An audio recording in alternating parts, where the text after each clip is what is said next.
I'm Coach Watts from Mormon Jordan High School. You're watching NJNtv.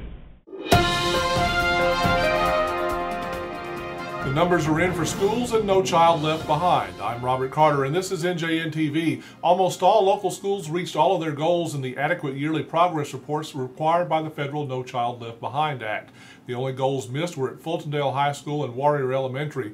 Fultondale missed one goal of progress toward a 90% graduation rate, as its rate actually fell a percentage point last year. At Warrior, the one blemish on the record came in the attendance rate, which came in at 94.15%, just shy of the state goal of 95%. It's the first time that school has had any sort of failing grade in the history of the program. Hayden schools, as well as all other Blount County schools, made all of their goals. Speaking of school, it's about time for children to head back to class. Jefferson County schools get underway next Wednesday, August 12th. Hayden schools open for students the next day. A Mount Olive church is conducting a food drive to benefit an orphanage in Romania. Church 2911 is collecting food to send to an orphanage operated by Bread of Life Ministries in the village of Brostony. Pastor Rick Hand became involved with Bread of Life organizer Cecil Fagel when Hand was involved with relief work after Hurricane Katrina. The food is needed to counteract a downturn in donations brought on by the worldwide recession. To contribute, call the church at 631-4525. Sports and weather coming up right after this from the NJN Community Calendar.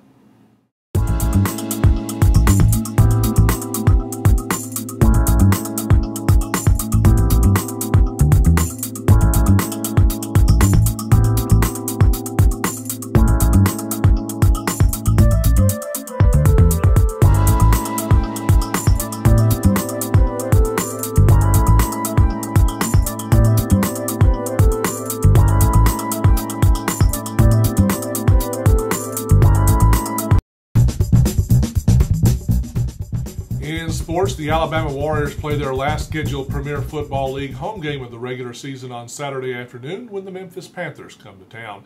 A win over Memphis gives the Warriors the division title and home field advantage for the first two rounds of the playoffs. Alabama tied the Panthers 16-all earlier in the season. The game kicks off at 4 o'clock. By the way, the Warriors game that was scheduled for Baton Rouge, Louisiana the following week has been canceled by the league and declared a forfeit in Alabama's favor. The Warriors are replacing that game with a home game against a team from the United Southern Football League, either from Gadsden or Montgomery. Local high school football teams put on full pants today and started getting down to business. Last week, coaches and players spoke at the Metro Birmingham Media Day, and Fultondale defensive coordinator David Reed told writers about the Wildcats' expectations for the coming season. I think this year's team is probably a little better than last year's team. I think we're going to be in a little bit better condition.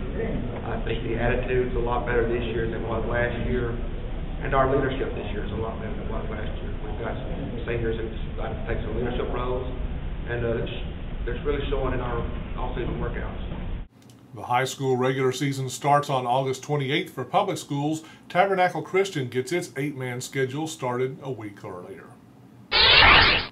The typical August weather pattern is settled in here in central Alabama. The NJN 4-day forecast shows hot sunny days and clear nights with highs in the mid-90s and lows around 70 degrees. The next chance of rain pops up on Monday, but that chance of rain will be slight at best. Coming up in Saturday's edition, Fultondale gears up for its 12th annual Founders Day celebration on August 22nd. Plus, we see if the traffic problems around the Gardendale High School construction area will come back to plague drivers as school starts again next week. And in sports, we preview the Alabama Warriors Memphis Panthers football game. All that and much more in Saturday's North Jefferson News. And that is NJNtv for Thursday, August 6th. You can find us all over the internet on our new Facebook page as well as our website at njeffersonnews.com. And we're on Twitter at NorthJeffNews. I'm Robert Carter. So long.